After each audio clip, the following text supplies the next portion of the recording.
Many of us have a long-standing love affair with France, either because we've been there or just long to. My guest today on the Real Food Traveler podcast has had a long-standing love affair with the country from many years of visiting, and now she has written a wonderful book about it. I'm Courtney Drake McDonough, the publisher and managing editor of the RealFoodTraveler.com website and host of the Real Food Traveler podcast. I'm so happy to welcome back Irvina Lew, who is not only the author of the new book Forays in France, a Flavorful Memoir, which is available on Amazon and BarnesandNoble.com, and signed copies are also available on the website foraysinfrance.com, but Irvina is also the Europe editor for our website, Real Food Traveler.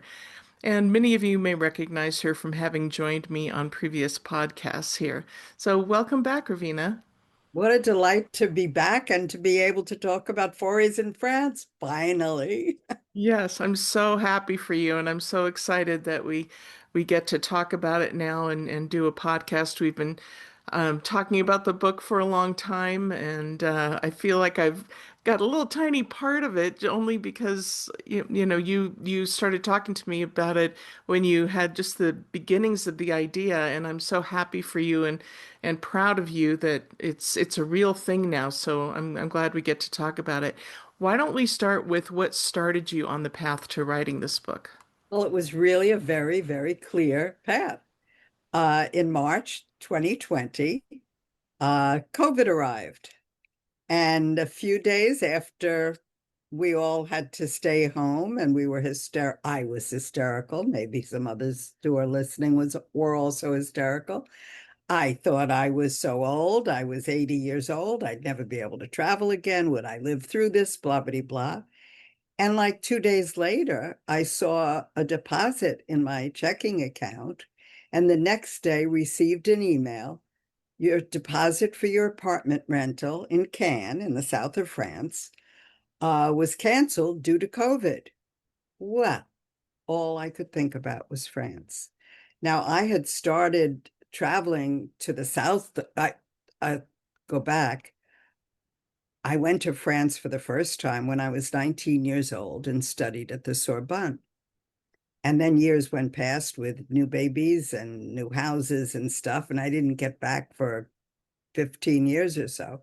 But then I started going regularly. But I started renting an apartment on the Riviera in 2018.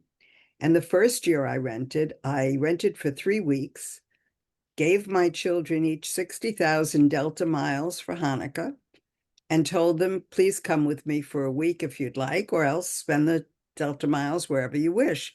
But I'm renting this apartment in Juan-les-Pins. All three of them arrived 1 week at a time. So I had a week alone with each of them, which was the best time I've ever spent with all of them, with each of them. The following year, I rented in Cannes because my girlfriend is a shopaholic and she only wants to be in Cannes because of all the shops. So we rented in 2019 and loved it. We spent 3 weeks there. And so the last week, we started searching for an apartment for 2020, which we found, and it was canceled. Well, the whole introduction to the book is about how all I could think about was France and the Riviera and how I wanted to go back. And then I started remembering my first trip as a kid. So I'm a writer. So I started writing these little vignettes about the time I lost my car.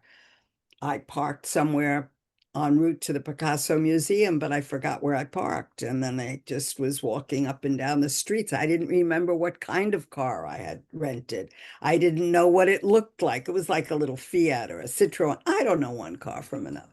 And I started remembering all of these crazy things, the time I lost my keys before I was supposed to be flying home, and you know, and wonderful things. The time I sat by the swimming pool at the Cap d'Antibes with all these celebrities, and everybody was topless except me, and gorgeous, and a couple, and just all these little stories came back.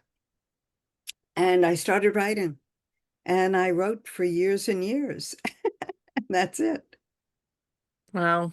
That story about the car, that's the stuff of nightmares for me. I can't even imagine. I assume you found it. Oh yeah, I found it. I had the car, I had the license plate number. Avisor is very clever. They put the plate number on the key. So I Hmm. walked up and down all these little historic streets, trying to match the first three letters or on the car. Hmm. And I finally found it. But it was when it was my first trip to Europe alone, I was driving. There are a lot of challenges. I love traveling alone, but sometimes my I create my own crises, so to speak. And it took, in 1990, I was probably 50 something years old. I wasn't a child, and I was also a very well seasoned traveler. I wasn't a travel writer yet. I just started my travel writing career, but I did things that messed me up, and out of nerves. And anyway, they make very good vignettes now. Yeah, definitely. Let's talk about what the book is about and specifically how it's structured. It's structured geographically and in time. So the first third of the book is all about Paris, starting with 1958 when I was a student at the Sorbonne until last January. I was last in Paris when I went back to the Sorbonne for the first time. I was probably the oldest person returning for an American course in French at the University of Sorbonne. And just this morning, I got the email for the winter course in at the Sorbonne, which I hope to do again this January. And the second part of the book is about the Riviera. As I say, that I started traveling to the Riviera in 1990. I used a book advance. I,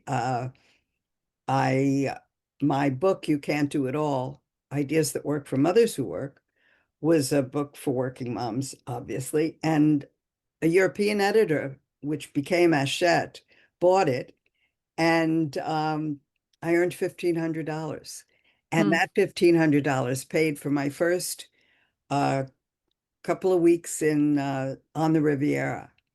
And the third part of the book are wine regions, and it's the wine regions that I know best: Burgundy, Bordeaux, Champagne, um, and then in Biarritz and Agen, southwestern France, etc. So it's divided geographically, but the vignettes reflect different geographical places, and then when I was there or returned. Many of the places that I've loved, like the Loire Valley, I went to the Loire Valley for the first time with Bob in 1976 and returned, had lunch at the same hotel that my late husband and I stayed at last November for Thanksgiving. Hmm. So the timing, I try to tell you when this happened, but some of those first meals in the 70s were my first gastronomic meals. When I was Hmm. a kid at 19, I didn't eat anything besides baguettes. I had baguettes and butter and crepe. I was not a foodie yet. I was everything offended me. The cream in the coffee, the milk wasn't homogenized. I certainly wasn't about to eat snails because I had lived on I went to Girl Scout camp and ate mashed potato and ketchup sandwiches. I was not the culinary professional I have become I'm almost 70 years later. But so Wow. so that's interesting too, going from, you know, I only ate coq au vin, which is chicken and wine sauce, and steak frite, and you know, I didn't eat a lot of choices. Right, right. So it sounds like the book is both educational, informative, but also very personal. I mean, it's really It insight into you. Well, it's personal, but it's also personal about the people that I've met and the places. For Mm. example, I may be telling a story about being in the Loire Valley, but then there's a little aside called un peu plus, a little bit more. and it might be about how to prepare a cheese plate. Or I have little asides called chez moi, which means at my house, how I prepare something that I learned about in France, how I make it at home. It's not a real measured recipe, but it's Hmm. talking the reader through, oh, this was something I discovered in France, and this is how I make it at my house. And then I had some, travel ideas because after all, I've been a travel writer now for almost 40 years.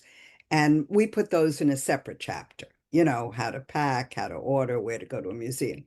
So the un peu plus things are perhaps the most interesting because I talk, if you've ever heard of a Kir Royale, have you ever drunk a Kir? Yes. It's cassis. When Hmm. you were on your cruises, did you have a cassis de Bourgogne or a Kir? No, sadly, no. It was here in Colorado a long time Okay. ago. So, Well, but a Kir is named after a priest. And the priest became a hero during World War II and then became the mayor of Dijon. And after World War II, all the white wines were very poor because all the vintners were off to war. So the fields weren't well attended. And he couldn't serve the beautiful white wines from Burgundy. So he added this cassis, which is black currants, cassis de Bourgogne. He added this liqueur to a very poor white wine, and they named it Kier after this canon, this famous priest. So there's lots of little insider tips and nuggets and hidden gardens and interesting people, like Marcel Marceau talking about World War II. He saved a whole bunch of people from the camps. So there, wow. there are personal stories, but there's also a lot of fun historical facts and travelogue kind of things. And of course, there are these restaurants and hotels and market foods, ranging from the stuffed zucchini blossoms that you find at a market, five for €5, to the kinds of meals that I've written about for you, the Hmm. Alain Ducasse and the three-star Michelin chef meals. So it's a foodie book. It's a culinary travelogue. Yeah, definitely. And I'm because I'm sure just in the this brief amount of time we've been talking, people are already very enticed to buy your book. So I want to take this moment to again say that the book is available on Amazon.com and BarnesandNoble.com, but that they can purchase and get a signed copy from you through purchasing it on ForaysInFrance.com. So Correct. we'll mention that again at the end, but I just wanted to interject that at this point. And, Um, and, and if somebody buys it on foraysinfrance.com, shoot me an email at foraysinfrance@gmail and tell me who you are because you might be reading Real Food Traveler and I will certainly personalize it. I also, if, and this is just a little thing, but if you were giving it to a Francophile friend, for example, then I say, Courtney wanted to share this book with you. And so I mention your name in the autographed inscription. oh, that's so nice. That's Well, a it is lovely. personalized. I Yeah. look, I cherish my autographed books. I have a shelf of them, and it boggles my mind that, I met an author recently. She signed her name. I like the personalized autographs, frankly. Hmm. Yeah. Yeah, well, that's lovely that you do that, and it ties right into the personal nature of the book Yeah. too. Let's talk a little bit about the process of writing because I'm daunted by the idea of writing a book. So I'm impressed by anybody who does it. And the fact that I now know somebody who's written a book is very exciting for me.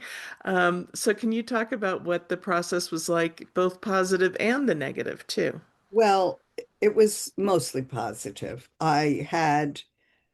It's almost embarrassing that period of COVID. As you know, I'm a travel writer. So from the time I retired from as a full-time teacher, which was in February 1st, 1994, a bigger date than my birthday, until COVID in 2020, I traveled maybe twice a month, 5 times in 2 months, and I would go away for 5 days. I would go away for a week. I if it was a family trip, I extended it to include an article. If it was a wedding or something, I made my life work with my travel writing, and vice versa. If I was on assignment someplace and then I would stay, I always figured I could afford 2 nights in a hotel anywhere in the world. And I always added, if on the rare occasions I got invited, and there are some press trips. The French government tourist office invited me a couple of times, and I had some fabulous experiences with them. But I always added 2 nights on when I could, because you get to know a place a little bit and then you have to leave. This way you have time to just, and I recommend that for anybody who goes on any group tour, whether you're going on a group tour to a cooking class for with 5 people or you're on a 30-person bus tour, at the end, you're comfortable, give yourself a couple of days. You know, I I like just a morning to go to the hairdresser and meet local people if you go get your nails done or you go Mhm. get your hair done. You meet real people who live there. They're not in the tourist industry, so to speak. So it going back, the process of writing it was like writing a million articles. So as I say, I remembered these things. I remembered when sunflowers were in bloom in the farmer's market. I remembered going to Arles or in Provence, or when back to school happened, and it was Long Island has a wine culture. I remembered going to the harvest in France. I literally went and picked grapes, and I watched people pick grapes in 2018, and I was at a harvest. So there were many things, either things that I remembered or some things that I had previously written about. And during COVID, I had the time to go back through articles that had been published in 1998 and 2004. My husband and I took 3 barge cruises in 2002, 2004, 2006. We went on sailing cruises. He was a sailor. We went on sailing cruises, and that's how I got him into France and to get to love France. So the process was like each little chapter is like an article. It's like a vignette.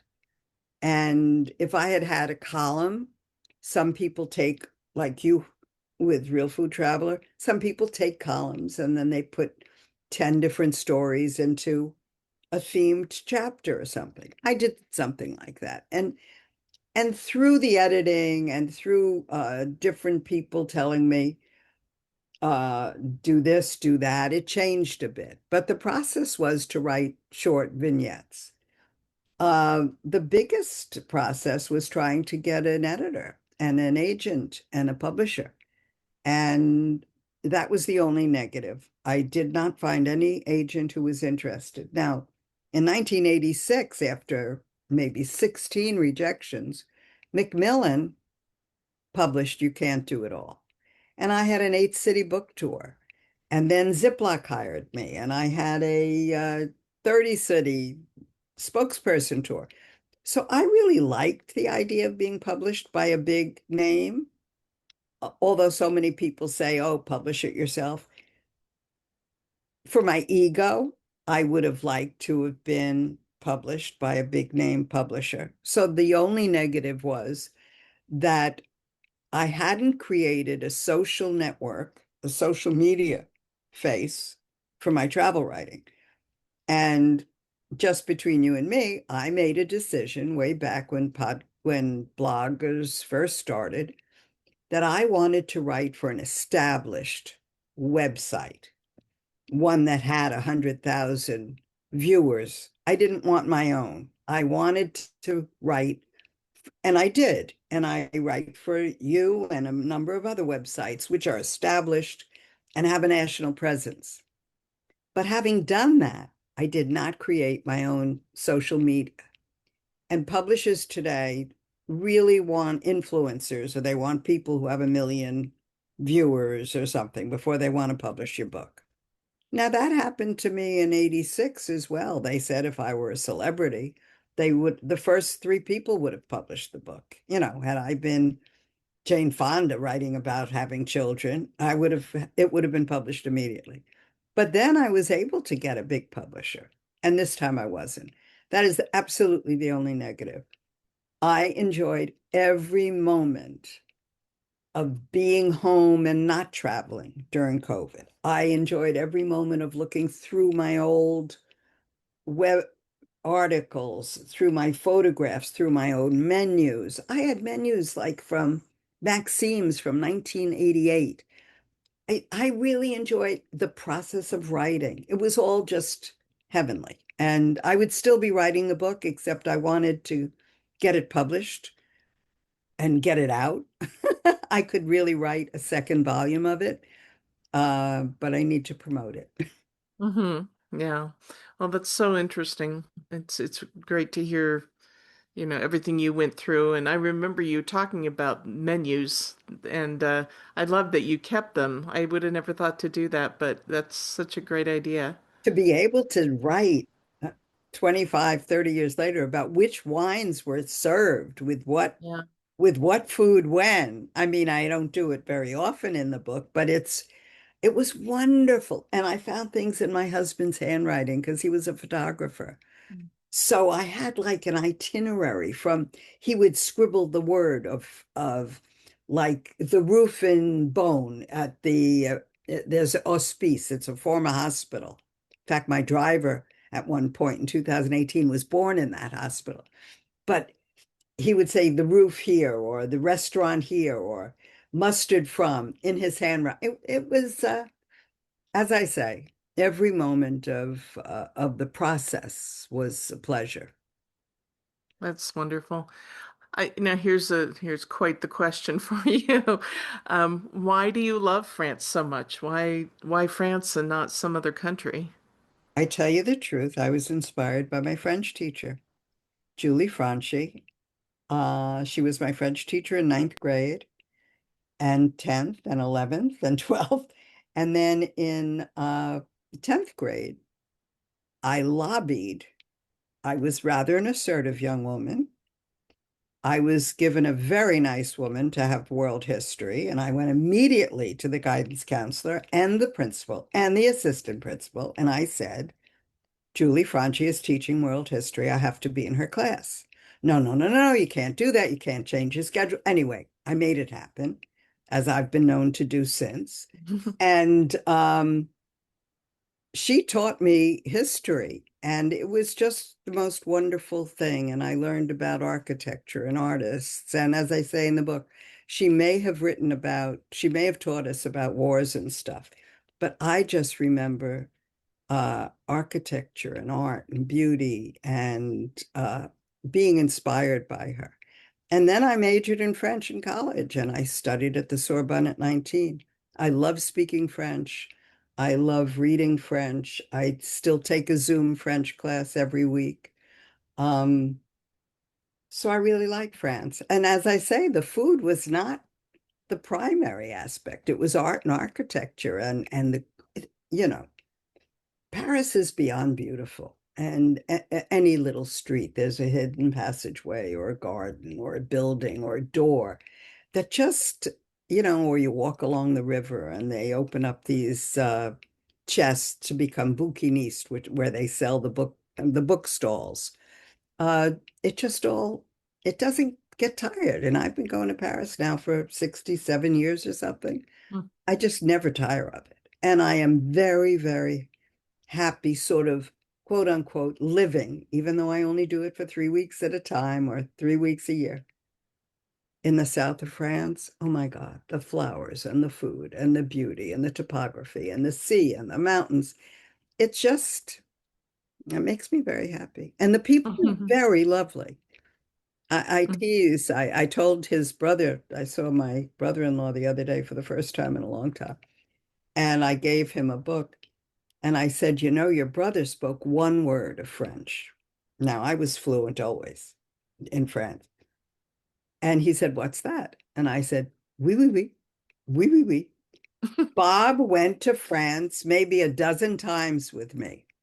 And he smiled and he was friendly and cordial. And anytime somebody went blah blah blah blah blah blah blah blah blah blah blah blah blah blah, and he would go, oui, oui, oui, oui, oui. And everybody loved him. And you'd come back and people would say, oh, the French are stuck up, the French are this. They loved him and they really always appreciated that in my fractured French or my good French or whatever, they always appreciate people who say bonjour, madame. And, you know, courtesy is a very big thing in France. You can't just walk up to somebody and say, what time is it? Or where is? First, you have to say, bonjour, monsieur. Would Hmm. you tell me what time it is? And what can I tell you? Yeah. I love it. And you gave me that, well, you gave Real Food Traveler readers that tip in an article that I'll share. You gave us several tips for getting by in France, and that was one of them, was to, when you walk into a shop or a restaurant, always greet them. And when my husband and I were in France recently this summer on back-to-back Viking River cruises, I remembered that every day, and I made sure that Did it I work? it did. People were lovely. I've never had a negative experience with people in France, and it is true what they say. If you put forth the effort to speak and not be arrogant, thinking, well, I may be in your country, but I'm expecting you to speak English like Yeah. I do. If you make an effort to meet them where they literally are, they're much more gracious, and I wouldn't blame them for being haughty if you don't even try and don't even greet them. So, And the other truth is that people have a pride of work, not only the waiters in restaurants who are career waiters, they're not actors or doing a mhm, gig to pay the rent. But whether they own a bouquiniste or a fine restaurant or a shop, it's a part of their home and it's an extension of their hospitality. And they expect that kind of courtesy. I wanted mhm, to say, when you say, why France? As a travel writer, I've been lucky enough to, of course, go to Europe a zillion times, which is why I'm Europe editor. But I've been to Japan and I've been to Thailand and I've been to Dubai and Israel and Greece and a lot of Turkey recently, which I didn't know how much I would love. I loved it. But there is something about whatever language you know, if you can speak Spanish, if your family is Italian and you have a few words, there is a certain comfort level of being able to communicate with people in a foreign situation. So for me, I speak French and Spanish, and I actually understand Italian better than I speak it. So I speak Spanish to Italians often, and we get along. But there is a comfort level of being able to say a few words. So for our listeners who are planning to go to their dream destination, it doesn't have to be France. Do a Babbel, do something on Google Translate. Make an effort to learn the very basics of courtesy. And because it just enriches the experience, I think. mhm. Well, since we are realfoodtraveler.com, and which means we're all about experiencing the local cuisine when you visit a destination, um, can you tell us one example of something that we should be sure to have that's like a budget-friendly thing? And then a tip for if you've got some money to spend and want to do something really special and memorable, what's an example on that end? Well, I don't have to name a restaurant, but I do think that you should. I'm going to start with the expense of it. There are Michelin starred restaurants with prix fixe menus. That is one menu for 98 euros. It could be a menu for 370 euros. It could be 450 euros. But there are also menus for 30 and 60 and Le Grand Vefour in the Palais Royal. I wasn't going to name names. But during COVID, this very, very historic, gorgeous 18th, 19th century. I mean, it was Julia Child's favorite restaurant. It was Colette lived in the Palais Royal. It was famous, famous restaurant. During COVID, they lightened up, but they present a 59 € prefix menu. Now you have to make sure you want to eat what's on the fixed menu, but it's usually posted. So I would look for that and I would do it at lunch. The best tip you can get is to look for a fixed menu at lunch. You're drinking less, drinks affect your tip. And you do tip 10% above all the charges and the tax and whatever in France. And it is expected. It's not 20 or 20. Now they want 23% tips, but it's a good 10%. Anyway, the foods that I bring back and bring back to my home and include in the book. One I had for dinner last night. I have it all summer long. Salade niçoise. It's a regular salad, but you add a boiled potato and green beans. It's a summer salad, sliced radishes. And in France, and you can buy it here, they use jarred tuna, in olive oil. I buy tuna in olive oil at Costco. But this summer, my friend is fishing and I've been getting some tuna. My daughter bought it the other day. I'm going to have it for dinner tonight. So it's a niçoise salad. I use an Italian vinaigrette dressing, which is just oil and vinegar with mustard.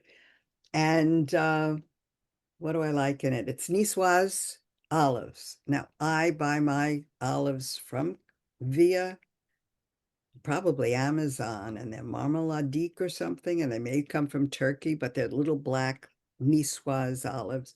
So you need black olives, green beans, boiled potato, lettuce, tomato, and it's just the most wonderful salad. But then there's the croque monsieur. Do you know a croque monsieur and a croque Mm-hmm. madame? Mm-hmm. Which I used to make for my students in French class. It's a grilled ham and cheese sandwich. Now, the French do the croque monsieur is a grilled ham and cheese sandwich, but they do a bechamel sauce on top, which I never do because it's so fattening. But you could put an extra slice of cheese on top and you put a slice of Gruyere under the broiler and it melts on top of the grilled ham and cheese, and it's wonderful. And the croque madame is the same thing with a fried egg on top. That you put an egg on top when you serve it.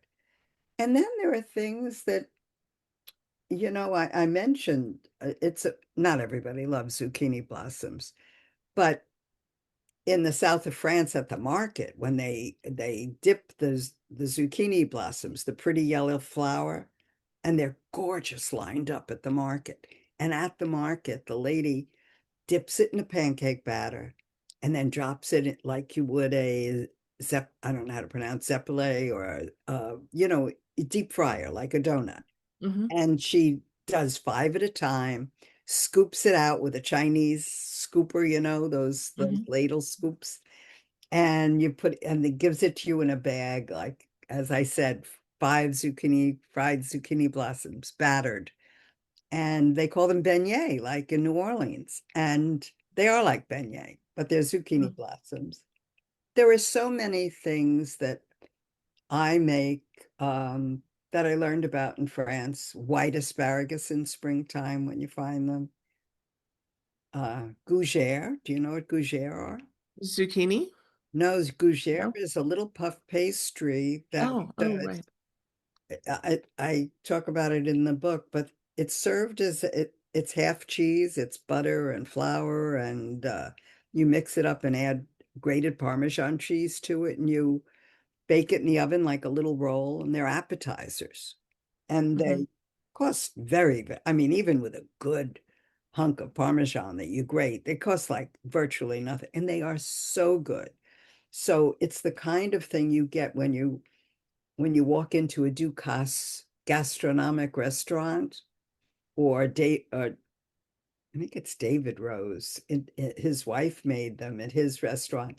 They present it to you as a little gift before the amuse at the table, Mm-hmm. but it's a little appetizer and just wonderful. And you make a tray of them and you keep them in little packages of 6 or 8 in the freezer. And then when Mm-hmm. somebody comes over for a glass of wine, you pop them in the oven. So there are a lot of little uh, asides in the book of chez moi, little easy to make recipes. In fact, I Mm-hmm. learned how to make paella from a French market, which I make at summer, with clams Mm-hmm. and chicken. Mm-hmm. So, do you want me to talk about any of the restaurants or, Well, I now I'm going to drive myself crazy. What's the word for zucchini? oh my Z- God, wait a minute. Uh, Oh I my thought God. it started with a G. Aubergine is coming to my brain, which is an eggplant. Eggplant, yeah. And oh my God. I thought it was courgette. Courgette is the word. Courgette. Oh, okay. Okay. All right. Courgette. So Thank you. Oh, I went blank. So sorry. I was getting that confused with I the love the little word puff pastry. aubergine, though. I do too. I do Ratatouille. too. Ratatouille. This is the Ratatouille week, at least on the East Coast. Gardens are full of red peppers, green peppers, tomatoes, onion, garlic, eggplant, squash. Can I just talk a minute about ratatouille? Sure. Some people just throw it all into a pot and get a mush. The French chef cooks each vegetable pretty much separately so that each vegetable, like zucchini, melts. So you can't do the zucchini first. Eggplant can just get into like a mush. So you have to do it so that you dice them into a certain size that you like.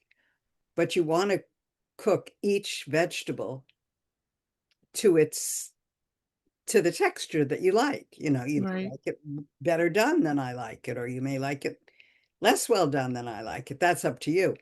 But this is the season. It's olive oil. This is the southern, you know, the French Riviera is Nice used to be Italian until the late 1800s. This is all very Italian-esque cooking on the French Mhm. Riviera. And ratatouille or pea stew, which is a soup with beans, these are made with all those summer vegetables, which are abundant in the area. So Mhm. you're going to saute the olive oil and garlic and, cook your eggplant, but then take it out and then do the all in the same pan. Then do, let's say, your courgette, your zucchinis and take it out, or your onions and take it out. And then you mix it together and you serve it. And I freeze it. And I also serve it to guests in a veal parmesan dish, those white ceramic Mhm. dishes, with grated parmesan on top and under the broiler. It's wonderful vegetarian meal. It's a wonderful side dish. It's a wonderful appetizer. And Mhm. of course, left over, you just boil up some pasta and throw it on top and toss. It's a wonderful pasta Mhm. sauce and very Well, healthy. I love that you present authentic French food that we can make at home wherever we are, wherever in the Easily world we and, may and be. inexpensively, Mhm. and what they do to make it expensive and fussy is they add caviar, they add truffles, the fancy the stuffed zucchini blossoms, which I went to a restaurant, Roger Verger in Mougins. He had a restaurant called the de Mougins, and he was a very famous three-star Michelin restaurateur. And I went there by myself, drove up the hillside at night because he had stuffed zucchini blossoms as an appetizer. They were like $60 or euros. Oh, 25, 30 years ago. And they were a fortune. And I had them. Now he stuffed the zucchini blossom. You open it up and you stuff it. He stuffed it with truffles.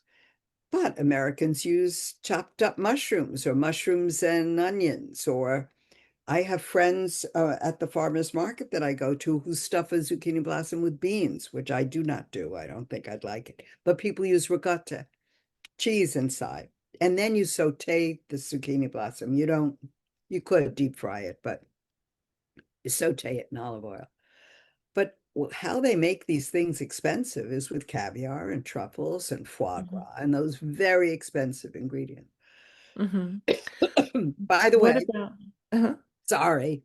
I have an aside in my book, How to Uh-huh. Shop for Foie Gras. Pâté de foie gras, which you would think is the fancy one. Hmm. No, no, no, no, no. It may be a pork liver. You need to buy a block of foie gras of a goose or a duck. The pâté could be a mixture of all different livers. I didn't So, realize that. yeah, there are ways to, I list, I researched it, but how to buy a foie gras, and it's a wonderful gift, if you're coming back from France. Hmm. Hmm. What Excuse about at a farmer's market? If you're in France, what's something you should look for that's Well, very iconic and maybe not very expensive either? well, the book is filled with stories about farmers markets, so the markets in the south of France and in Paris. And by the way, I recommend it highly. If you're in Paris for long enough, for a few days, and you have the time, La Cuisine Paris, Jane Birch's cooking school. I took a market class where you go to the market in the morning with the chef and the other 11 people. It was a 12-person class. The people in the cooking class, you go to the market, you buy the food for your lunch, and then you go back to the cooking school and make it.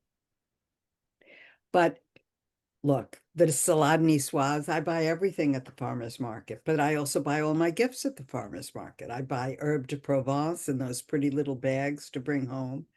I buy soaps. My daughter only loves the olive oil soap. I buy, uh-huh, right on my desk, I'm sure. I buy these. Oh, can you see it? No, I buy, what do you call the thing you put your wet glass on? Oh, coasters. Thank you. This is the Hmm. American word, and I'm dead. I'm brain dead this morning. I buy Hmm. coasters. I don't buy olive oil. It's too heavy for me. I don't buy things that are heavy, but Hmm. people do. I do buy foie gras. I do buy tapenade or something. I Hmm. I sometimes will bring back a jar of tuna, jarred tuna, but I try not to bring back unless if I'm carrying on luggage, you know, it, and I never bring wine back because I just can't handle the weight. Yeah. I've gone to wine tours, where I buy wine and I have to gift it in France before I leave because it's not that I just can't carry the luggage, you know. Yeah. Right. So, but the produce markets in France, from the very first when I was 19 and a truck pulled up below my rooming house, and I would run downstairs and all the doors of the truck opened up and there would be food inside like a food truck, but it was produce. You can't believe the beauty of the strawberries, of the raspberries, and the presentation is so beyond. It's just Americans just don't do it the same. The Hmm. corn is there, but in France, every green bean is lined up and Hmm. clipped, and it's I have 40,000 images, but I can't tell you. I might have 1,000 of them of markets because Hmm. it's so beautiful. And when you go to and of any place, whether it's Paris, the first thing you do is you go to the market to buy cheese for your room or bread for your room, and you eat at the market. You eat these sandwiches or the crepe. You eat crepe on the street and in the farmer's market. And they have all these foods that I write about in the south of France, which are like pizza-like, but it's covered with olives. Well, it's like an Pissaladière. It's a piece saladière, and I was thinking it's got olives and caramelized onions on it, and it's Hmm. square, but it's like a Hmm. pizza. People eat it in their fingers. But I was thinking of the thing that I ate so much of this May when I was in Cannes. Pain bagnat is a salade niçoise in a baguette. Hmm. So you take the lettuce and the tomato and the tuna, and some people put sliced egg in it, and the olives and the radishes and the green beans, and you put it on a piece of bread with a vinaigrette dressing, and you Hmm. squish it the way you do an Italian hero Hmm. and wrap it up. Oh my heavens. I don't eat that very often because I try to avoid bread in my life, but except when I'm in France. I eat it. I eat the occasional croissant. I have a crepe. Yeah. I eat a Yeah. baguette. Yeah. Maybe You that's know, why I like France so much because I allow myself to eat. I allow well, myself to eat the things that I don't permit myself to eat very often here. I have to tell you, our theory is, my husband and I, our theory is that it's something about the flour being different there because we ate a lot of bread and don't normally, and we only gained 4 pounds and in 2 weeks and 2 or more weeks in France, which is amazing. Yeah. And we had when we were in Aix-en-Provence on our post-cruise Right. extension for 2 days, we went to the market and we had a pandanya. Yeah, it's And wonderful. we watched her, although she didn't do it in a baguette, she did it in a round And a loaf round and roll, right? hollowed some out, and she had made a vinaigrette with fresh basil in it Hmm. and was just doing the whole thing right then and putting it together and oh, it Couldn't be more was fresh. Yeah. so good. It was No, so good. and people who are on budgets, you don't have to be on a budget to eat this way, but not only to eat at the market, but to eat at bakeries. Bakeries in France, the boulangerie, you have not just quiche Lorraine and all the goodies, you know, and the bakery is different from the patisserie, the pastry shop. So you can sometimes avoid all of the magnificence of the patisserie, but a lot of them now are mixed. But you can have lunch. There are so many sandwiches and salads and things at a bakery. And many of the bakeries have little tables sitting outside, and it's very cost effective, you know. Hmm. Yeah, definitely. um yeah, in Aix-en-Provence they have different squares, and they had different portions of the market in different parts. So there was like the clothing Good and jewelry, market, there yeah. was the flour in one, and baked goods in another, and then all the, almost like a big food truck corral, Right. but the real thing, with Food some court, actually were yeah. food trucks and some were little booths and tables set up, and it is a wonderful way to eat your way around local cuisine. Absolutely. It's like a festival, but it happens. Yeah. And the thing is that when you're traveling, it's very, very important to know what day the market is and what day the museums close. Hmm. For example, in Antibes, uh, the Picasso Museum closes from 12 to 2 or about that time. And the market closes usually at 1. Now, I did learn this summer that what they do in that the Marché Provençal in Antibes is one of the better of all the produce markets in the south of France, and the one in Saint-Tropez to die for. By the way, the background on my Zoom is now Saint-Tropez. But Hmm. but what they did this summer in Antibes, and I didn't know about it before, is in the afternoons, they take the market and all the different restaurants make outdoor cafes inside the market. So you can eat lunch like at the market at a table with chairs and stuff. Hmm. It's just wonderful. But you have to know when the markets are because Cannes has a daily market, but not every Antibes does. Nice does, but not every place has a daily market. Hmm. What's the best way to find out when Well, those you are? you go online to the tourist office and you Okay. do it, and you just say Google, what day is the market in Antibes? What day is the market in Juan-les-Pins? Google will tell you.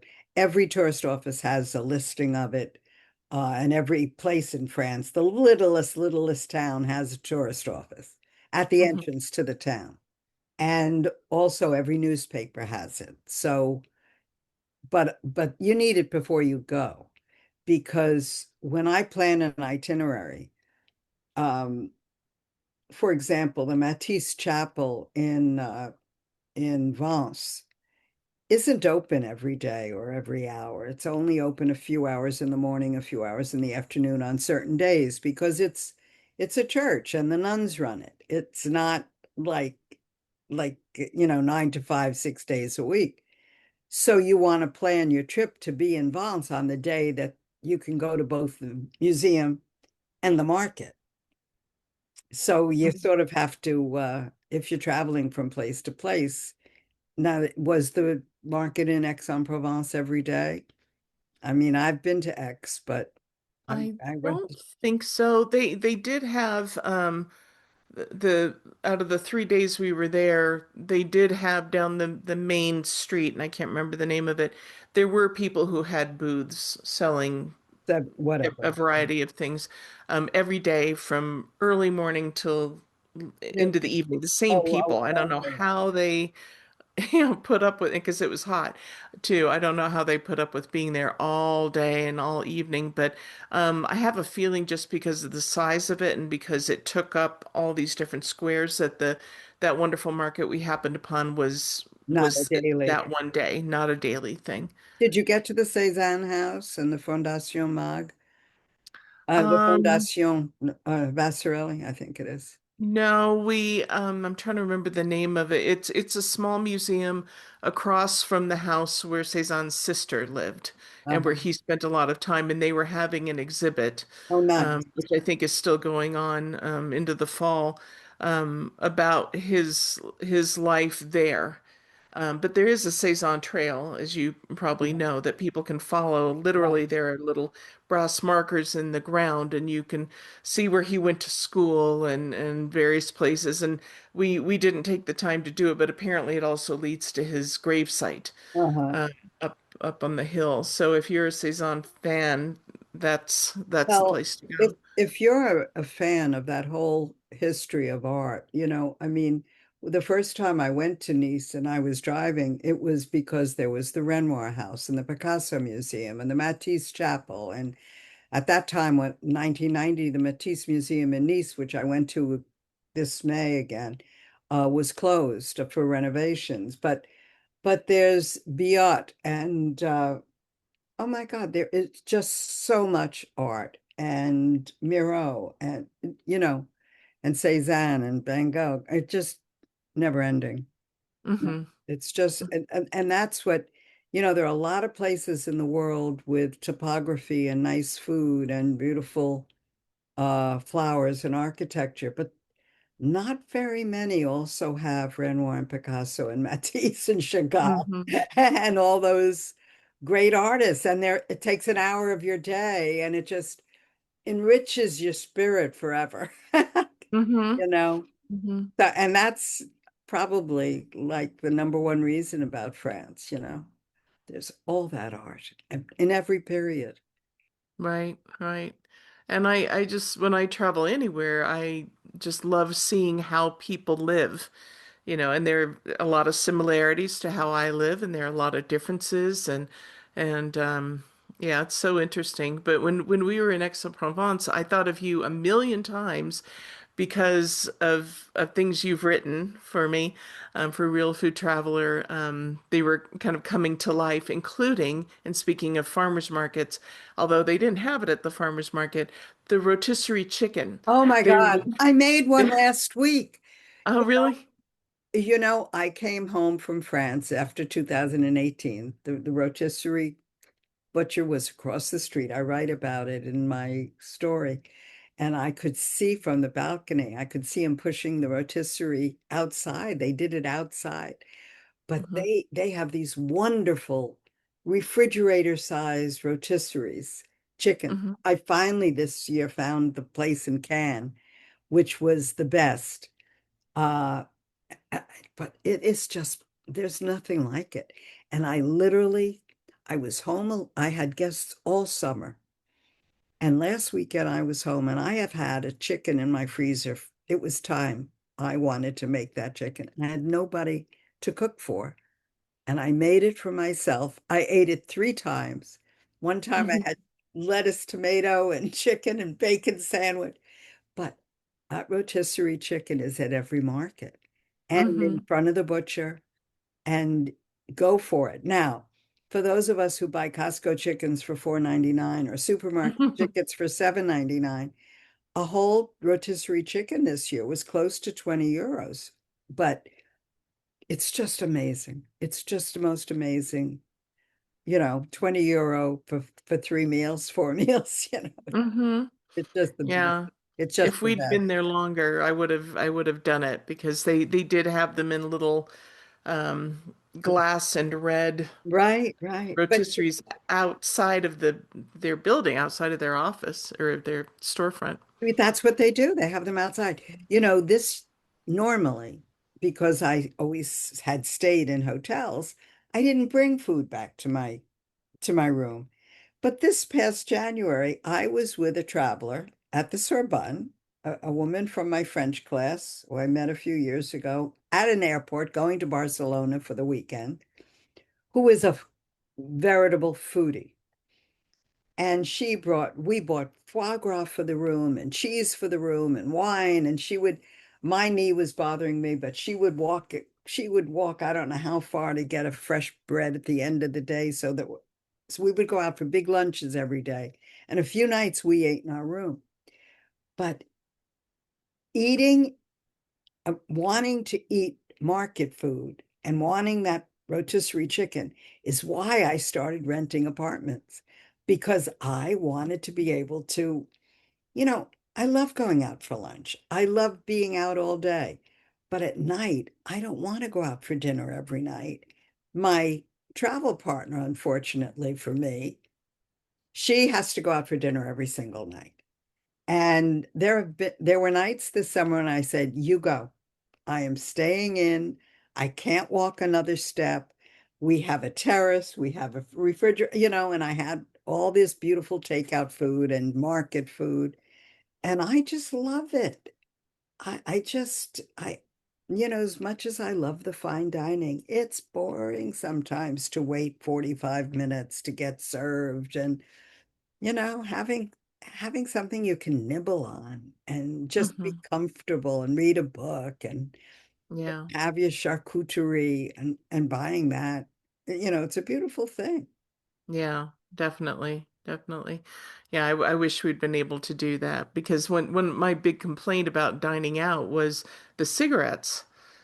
Because there's no division between the smoking section and the non-smoking section, and even if you're sitting inside, it wafts in, and that I didn't enjoy, and I tried to block it out and just be in the moment and appreciate where I was, but You it had it got cigarette hard. smoke inside, you felt it?